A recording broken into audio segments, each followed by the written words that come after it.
Hello, welcome back to SIL Study Point. All of you, my dear, only 5 minutes आप अपना कीमती समय में से सिर्फ 5 मिनट्स दो और 3 नियम पाओ और इस टेंस का मास्टर बनो। लाइक भी मत करो, सब्सक्राइब भी मत करो, बट इस वीडियो को पूरा देखो और आप डेफिनेटली मास्टर बन सकते हैं। अगर आपको अच्छा लगे तो ही लाइक करना, अदरवाइज लाइक मत करना माय डियर। तो चलिए हम आते हैं आपके बीच लेके इस टेंस को। हम आज जो बताने वाले हैं past perfect tense. Past perfect tense, past perfect tense की जो पहचान होती है, पहचान जो होती है, चुका था, चुके थे, चुकी थी, किया था, दिया था, आई थी, इटीसी, और भी हो सकता है माय डियर, इत्यादि।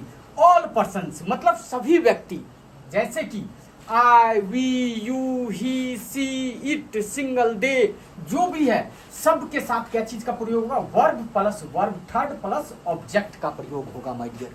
बिल्कुल ही मिस नहीं करना है, ये आपको हमेशा याद रखना है। पहचान, क्योंकि किसी को व्यक्ति के पास हम जाते हैं या किसी से मिलते भी हैं तो हम उनकी पहचान याद रखते हैं कि ये व्यक्ति ऐसा दिखता है। उसी प्रकार से इस परफेक्ट पास्ट परफेक्ट टेंस की ये पहचान है। जिस वाक्य के लास्ट में ये दिख जाए तो वो समझ लेना कौन सा टेंस है? Past perfect tense. कौन सा टेंस है? Past perfect tense. Note it and come. आते हैं अब 3 नियम। 3 नियम हम कैसे समझेंगे और किस वे में समझेंगे इस वाक्य पास्ट परफेक्ट टेंस के। अगर आपने 3 नियम समझा तो डेफिनेटली आप इसका मास्टर बन सकते हैं। अभी भी मैं आपको यकीन दिलाता हूं और अब भी आप बनेंगे। तो चलिए माय डियर आते हैं। सबसे पहले होता है interrogative rules. Interrogative rules means प्रश्नवाचक नियम।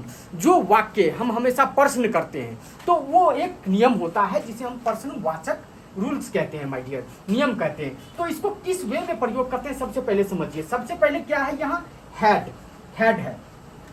अब ये देखिए एग्जाम्पल्स में हम आते हैं, फिर हम इसको समझाते हैं कि ये नियम में कैसे प्रयोग किया गया है। जैसे कि had you, had I toast English, क्या मैं अंग्रेजी पढ़ा चुका था? क्या मैं अंग्रेजी पढ़ा चुका था या क्या मैं अंग्रेजी पढ़ा चुके थे, वो मीन्स आपके ऊपर डिपेंड करता है। तो चलिए ये चुका था या चुके थे या चुकी थी। अब देखिए यहाँ पर सबसे पहले क्या है? क्या है? हैड। तो हमने ये प्रश्नवाचक है क्योंकि प्रश्न किया, तो इसमें क्या लगेगा सबसे पहले माय डियर? हैड। हैड लगा। उसके बाद क्या है? Plus subject. क्या है? सब्जेक्ट। तो आई क्या है? सब्जेक्ट। प्लस क्या है? Verb third. तो टीच का दूसरा और तीसरा रूप भी टॉस्ट होता है। प्लस क्या है? ऑब्जेक्ट। तो देखिए माय डियर ये सब्जेक्ट यानी हेल्पिंग वर्ब कहलाता है। ये तो हेल्पिंग वर्ब ये कहलाता है।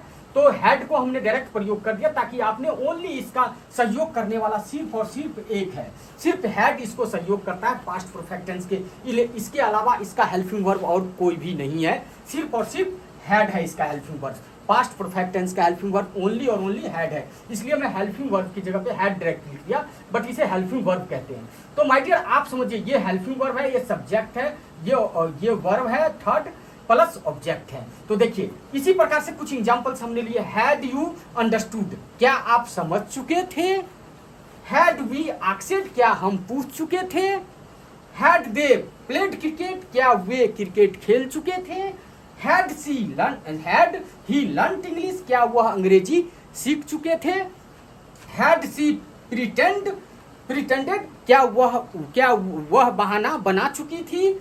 हैड इट डन, क्या यह हो चुका था? जैसे कोई भी कार्य होता है कहते हैं क्या यह कार्य हो चुका था, तो हैड इट डन, क्या यह हो चुका था। तो ये पहला नियम जो इंट्रोगेटिव रूल्स है, आप बिल्कुल इसी तरीके से देखिए। यहाँ पर कुछ भी ये सब हटा दीजिए, आप सब हटा दिया हमने, यहाँ पर सिर्फ और सिर्फ हेल्पिंग वर्ब और ऑब्जेक्ट रहने दिया। अब देखिए माय डियर बहुत ही इजी में देखिए, अब इस जगह पे आप कुछ भी प्रयोग कर लीजिए।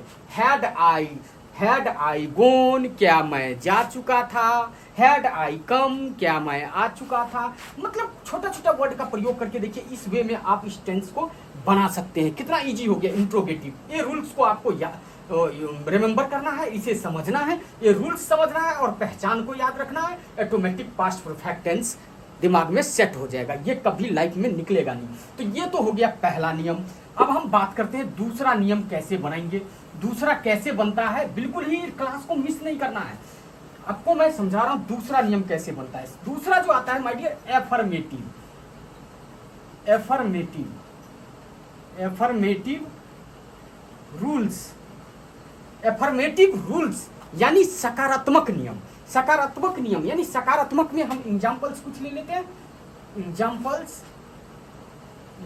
ले लेते हैं, उदाहरण ले लेते हैं। देखिए माय डियर, एफर्मेटिव रूल्स को कैसे प्रयोग किया जाता है सबसे पहले समझिए। देखिए यहाँ सब्जेक्ट प्लस हैड मीन्स यानी helping verb plus verb third plus object. देखिए अब इसमें हम कुछ और भी एग्जाम्पल्स ले लेते हैं जो इसको हम कैसे बनाते हैं, वाक्य किस प्रकार से, सेंटेंस कैसे बनेगा। तो चलिए सबसे हम पहले बताते हैं। जैसे आई हैड गोन, छोटा सा लेते हैं, या gone to school, I had gone to school, you had given a speech, we had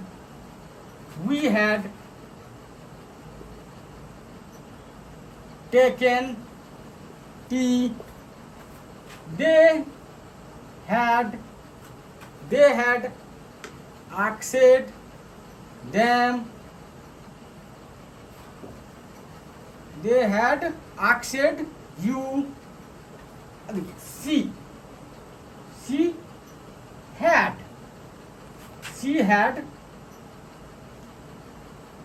played chess।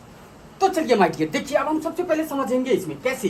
देखिए सबसे पहले क्या है, सब्जेक्ट, यानी सब्जेक्ट मतलब कर्ता, जो कार्य को करता है, मतलब मैं हूं। जैसे मैं पढ़ा रहा हूं तो मैं कौन हूं, सब्जेक्ट हूं। तो यहां पर आई क्या हो गया, सब्जेक्ट, और प्लस क्या है, हेल्पिंग वर्ब। तो ये क्या है, हेल्पिंग वर्ब, प्लस क्या है, वर्ब थर्ड। तो ये क्या हो गया, verb third plus object. To school क्या हो गया, ऑब्जेक्ट हो गया। तो माय डियर इस प्रकार से I had gone to school, मैं स्कूल जा चुका था। You had given a speech, आप भाषण दे चुके थे। वी हैड टेकन टी, हम चाय ले चुके थे। दे हैड आस्क्ड यू, वे आपसे पूछ चुके थे। शी हैड प्लेड चेस, वह चेस खेल चुकी थी। तो माय डियर इस प्रकार से देखिए, फिर आप इसी में देखिए आप डिफरेंट वर्ड देखिए, ओनली और ओनली इसको हमने हटा दिया, सिर्फ इसको हटा दिया। अब आप यहाँ पर कुछ भी वर्ड का प्रयोग आप चेंज करके बना सकते हैं। इस पर एफर्मेटिव सेंटेंस को इस वे में हम प्रयोग करते हैं। तो क्या आप इस चीज को समझे। अब यहाँ पर देखिए आप कुछ भी ऑब्जेक्ट एंड वर्ब और ऑब्जेक्ट आप प्रयोग करके आप सेंटेंस एफर्मेटिव में बना सकते हैं। ये हुआ दूसरा नियम, बिल्कुल इसे फॉलो करना है और इसे आपको माइंड में सेट करना है। ये माइंड में सेट हो गया ना, तो लाइफ में मैं बिल्कुल यकीन दिलाता हूँ आप लाइफ में कभी भी इस टेंस को मिस नहीं कर पाएंगे, और मेरे जो पढ़ाया हुआ ये नियम है ये भी मिस नहीं कर पाएंगे। तो चलिए अब तीसरा नियम क्या होता है वो भी मैं आपको समझा देता हूँ, ये भी आप समझ लीजिए माय डियर, कैसे और किस वे में तीसरा नियम का प्रयोग किया जाता है। तो देखिए सबसे पहले हम बात करेंगे negative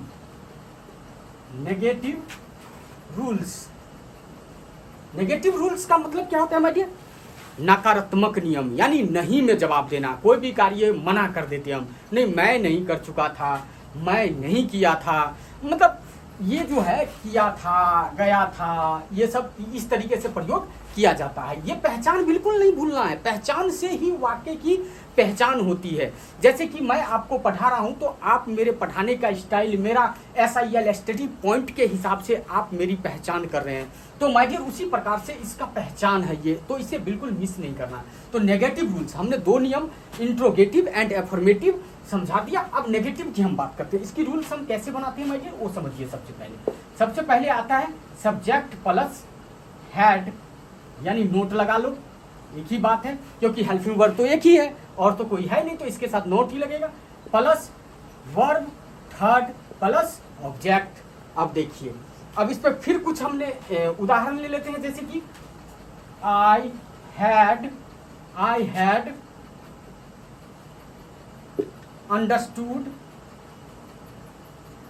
understood this, I had note, क्योंकि नोट का प्रयोग यहां करेंगे क्योंकि ये नेगेटिव रूल्स है, तो नोट का हम प्रयोग करेंगे। अब जैसे you had not not written a letter, जैसे she had not told you, he had not spoken English. इस तरीके से माय डियर, चलिए हम समझ लेते हैं, इतना में आप समझ जाएंगे और आप बना भी लेंगे। तो देखिए जैसे कि सब्जेक्ट, अब हम आ जाते हैं सबसे पहले क्या है सब्जेक्ट। तो आई क्या हो गया, आई क्या हो गया सब्जेक्ट, प्लस हैड नोट क्या है हेल्पिंग वर्ब है, हैड नोट क्या है हेल्पिंग वर्ब है। तो ये हेल्पिंग वर्ब हो गया हैड नोट, प्लस अंडरस्टूड क्या है अंडरस्टैंड का जो होता है सेकंड और थर्ड अंडरस्टूड होता है, तो ये हो गया वर्ब थर्ड, प्लस क्या है दिस क्या हो गया ऑब्जेक्ट हो गया यहाँ पे। तो माय डियर देखिए I had not understood this, मैं यह नहीं समझ चुका था। You had not written a letter, आप एक पत्र नहीं लिख चुके थे या नहीं लिखे थे।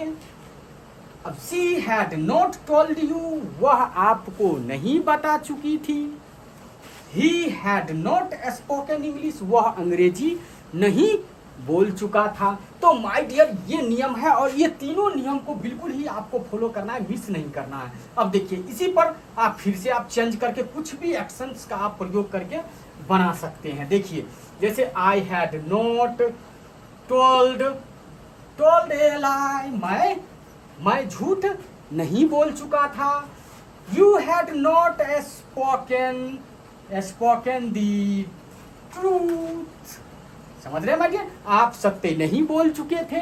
तो इसी प्रकार से देखिए वर्ड को सिर्फ चेंज करके आपको इस सेंटेंस को मैक करना है और इससे ही मैक करने के बाद आपको बिल्कुल ही मिस नहीं होगा। तो क्या आप ये क्लास अगर अच्छा लगा तभी अपने दोस्तों को शेयर करें और लाइक करें और सब्सक्राइब करें, अदरवाइज करना भी नहीं है। और इसे रिमाइंड जरूर करो और ये याद जरूर रखना है आपको पहचान को कभी नहीं भूलना है और ये नियम को my dear. Okay take care, have a good day, I will meet you next best class के साथ। Okay take care.